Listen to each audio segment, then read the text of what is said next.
जय माता दी दोस्तों। आज की इस वीडियो में हम किलक का और अर्गला स्रोत का पाठ करेंगे। तो आइए पाठ शुरू करते हैं। पहले हम किलक का पाठ करेंगे। ओम चंडिका देवी को नमस्कार है। मार्कंडेय जी कहते हैं, विशुद्ध ज्ञान ही जिनका शरीर है, तीनों वेद ही जिनके तीन दिव्य नेत्र हैं, जो कल्याण प्राप्ति हेतु तथा अपने मस्तक पर अर्धचंद्र का मुकुट धारण करते हैं, उन भगवान शिव को नमस्कार है।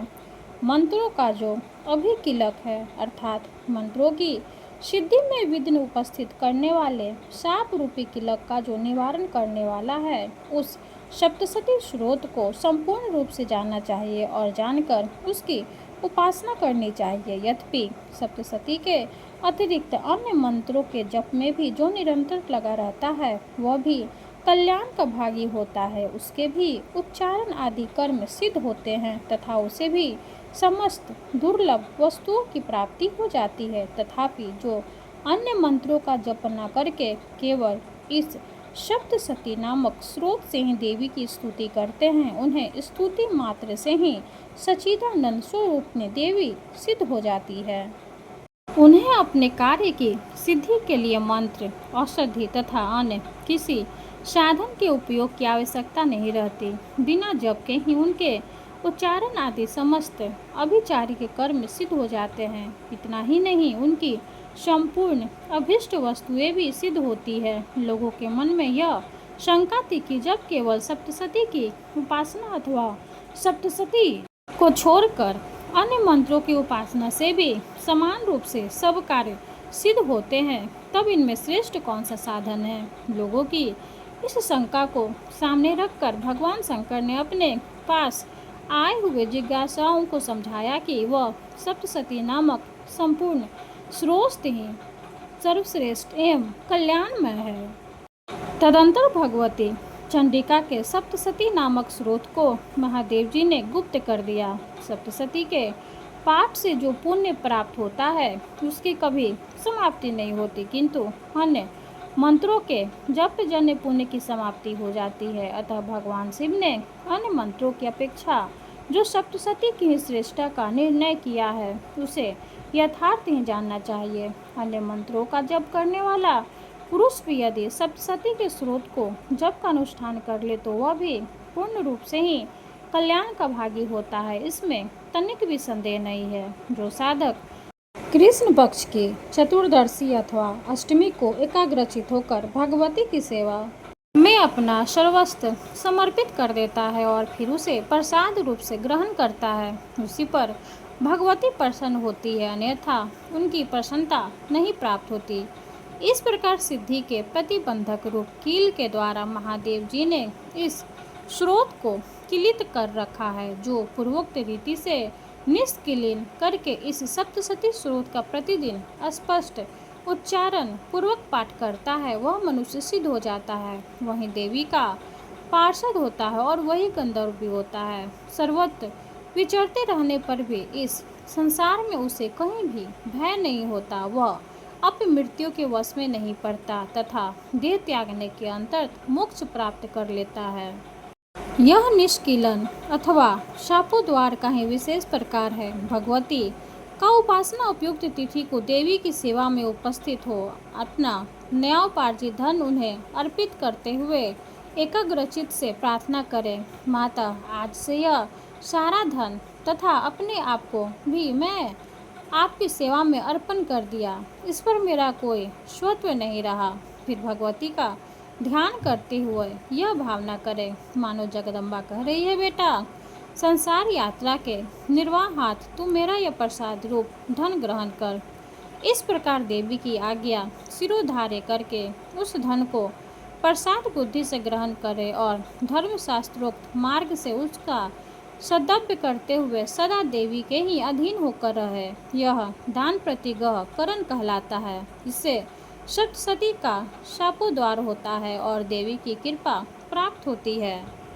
कीलन को जानकर उसका परिहार करके ही सप्तशती का पाठ आरंभ करे। जो ऐसा नहीं करता उसका नाश हो जाता है। इसलिए कीलक और निष्कीलन का ज्ञान प्राप्त करने पर ही यह स्रोत निर्दोष होता है और विद्वान पुरुष इस निर्दोष स्रोत का ही पाठ आरंभ करते हैं। स्त्रियों में जो कुछ भी सौभाग्य आदि दृष्टिगोचर होता है वह सब देवी के प्रसाद का ही फल है, अतः इस कल्याण में स्रोत का सदा जप करना चाहिए। इस स्रोत का मनोस्वर से पाठ करने पर स्वकल्प फल की प्राप्ति होती है और उच्च स्वर से पाठ करने पर पूर्ण फल की सिद्धि होती है, अतः उच्च स्वर से ही इसका पाठ आरंभ करना चाहिए, जिसके प्रसाद से ऐश्वर्य, सौभाग्य, आरोग्य, संपत्ति, शत्रुनाश तथा परम मोक्ष की भी सिद्धि होती है। उस कल्याणमयी जगदम्बा की स्तुति मनुष्य क्यों नहीं करते।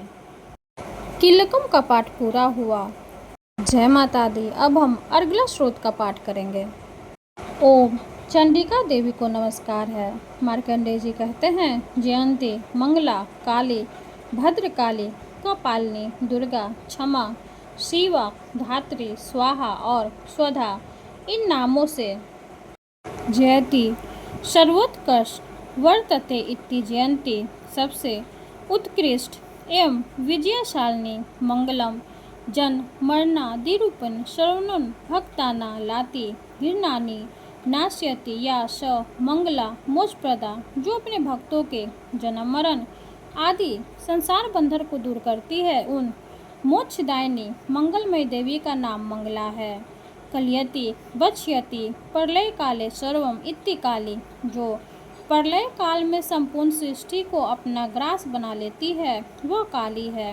भद्रम मंगलम सुखम व कलयति स्वीकरोति भक्ति भयो दातुम इति भद्रकाली सुखप्रदा, जो अपने भक्तों को देने के लिए ही भद्र सुख किवा मंगल स्वीकार करती है वह भद्रकाली है।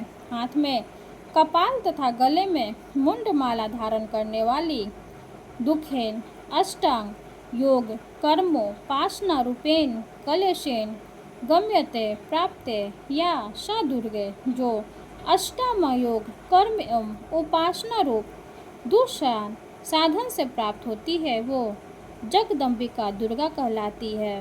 क्षमते सहते भक्ता नाम अन्येषा वा सर्वान पराधान जननी वेतानी शय करुणामय शोभा वादिति क्षमा, संपूर्ण जगत की जननी होने से अत्यंत करुणामय स्वभाव होने के कारण जो भक्तों की अथवा दूसरों की भी सारे अपराध क्षमा करती है उनका नाम क्षमा है।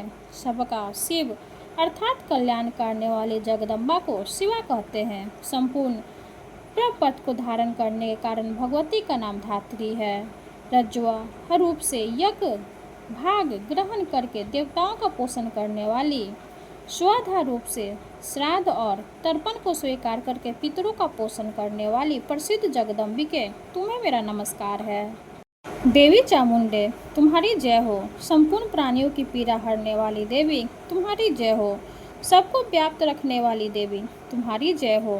कालरात्रि तुम्हें नमस्कार हो। मधु और कैटभ को मारने वाली तथा ब्रह्मा जी को वरदान देने वाली देवी तुम्हें नमस्कार है। तुम मुझे रूप दो, जय दो, यश दो और काम क्रोध आदि शत्रुओं का नाश करो। महिषासुर का नाश करने वाली तथा भक्तों को सुख देने वाली देवी तुम्हें नमस्कार है। तुम रूप दो, जय दो, यश दो और काम क्रोध आदि शत्रुओं का नाश करो।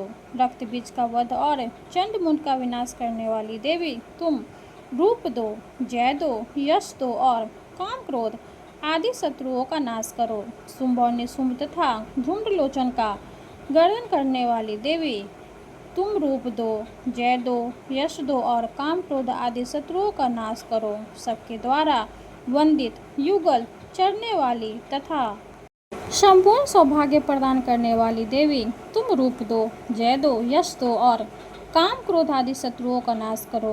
देवी तुम्हारे रूप और चरित्र अचित्य है। तुम समस्त शत्रुओं का नाश करने वाली हो। रूप दो, जय दो, यश दो और काम क्रोध आदि शत्रुओं का नाश करो। पापों को दूर करने वाले चंडिके, जो भक्ति पूर्वक तुम्हारे चरणों में सर्वदा मस्तक झुकाते हैं, उन्हें रूप दो, जय दो, यश दो और उनके काम क्रोध आदि शत्रुओं का नाश करो। रोगों का नाश करने वाले चंडिके, जो भक्ति पूर्वक तुम्हारी स्तुति करते हैं, उन्हें रूप दो, जय दो, यश दो और उनके काम क्रोध आदि शत्रुओं का नाश करो। चंडिके, इस संसार में जो भक्तिपूर्वक तुम्हारी पूजा करते हैं उन्हें रूप दो, जय दो, यश दो और उनके काम क्रोध आदि शत्रुओं का नाश करो। मुझे सौभाग्य और आरोग्य दो, परम सुख दो, रूप दो, जय दो और मेरे काम क्रोध आदि शत्रुओं का नाश करो। जो मुझसे द्वेष रखते हो उनका नाश और मेरे बल की वृद्धि करो। रूप दो, जय दो, यश दो और मेरे काम क्रोध आदि शत्रुओं का नाश करो। देवी, मेरा कल्याण करो, मुझे उत्तम संपत्ति प्रदान करो। रूप दो, जय दो, यश दो और काम क्रोध आदि शत्रुओं का नाश करो। अंबिके, देवता और असुर दोनों ही अपने माथे के मुकुट की मणियों और तुम्हारे चरणों का घिसते रहते हैं। तुम रूप दो, जय दो, यश दो और काम क्रोध आदि शत्रुओं का नाश करो। तुम अपने भक्तजन को विद्वान, यशवी और लक्ष्मीवान बनाओ तथा रूप दो, जय दो, यश दो और उसके काम क्रोध आदि शत्रुओं का नाश करो। प्रचंड दैत्यों के दर्प का दलन करने वाली चंडिके, मुझे शरणागत को रूप दो, जय दो, यश दो और मेरे काम क्रोध आदि शत्रुओं का नाश करो। चतुर्मुख ब्रह्मा जी के द्वारा प्रशंसित चार भुजाधारिणी परमेश्वरी, तुम रूप दो, जय दो, यश दो और काम क्रोध आदि शत्रुओं का नाश करो। देवी अंबिके, भगवान विष्णु नित्य निरंतर भक्ति पूर्वक तुम्हारी स्तुति करते रहते हैं। तुम रूप दो, यश दो और काम क्रोध आदि शत्रुओं का नाश करो। हिमालय कन्या पार्वती के पति महादेव जी के द्वारा प्रशंसित होने वाली परमेश्वरी, तुम रूप दो, जय दो, यश दो और काम क्रोध आदि शत्रुओं का नाश करो। सचिवपति इंद्र के द्वारा सदों से पूजित होने वाली परमेश्वरी, तुम रूप दो, जय दो, यश दो और काम क्रोध आदि शत्रुओं का नाश करो। प्रचंड भुजदंडों वाले दैत्यों का घमंड चूर करने वाली देवी, तुम रूप दो, जय दो, यश दो और काम क्रोध आदि शत्रुओं का नाश करो। देवी अंबिके, तुम अपने भक्तजनों को सदा असीम आनंद प्रदान करती रहती हो। मुझे रूप दो, जय दो, यश दो और मेरे काम क्रोध आदि शत्रुओं का नाश करो। मन की इच्छा के अनुसार चलने वाली मनोहर पत्नी प्रदान करो, जो दुर्गम संसार सागर के तरने वाली तथा उत्तम कुल में उत्पन्न हुई हो। अर्गला स्रोत का पाठ संपूर्ण हुआ। जय माता दी।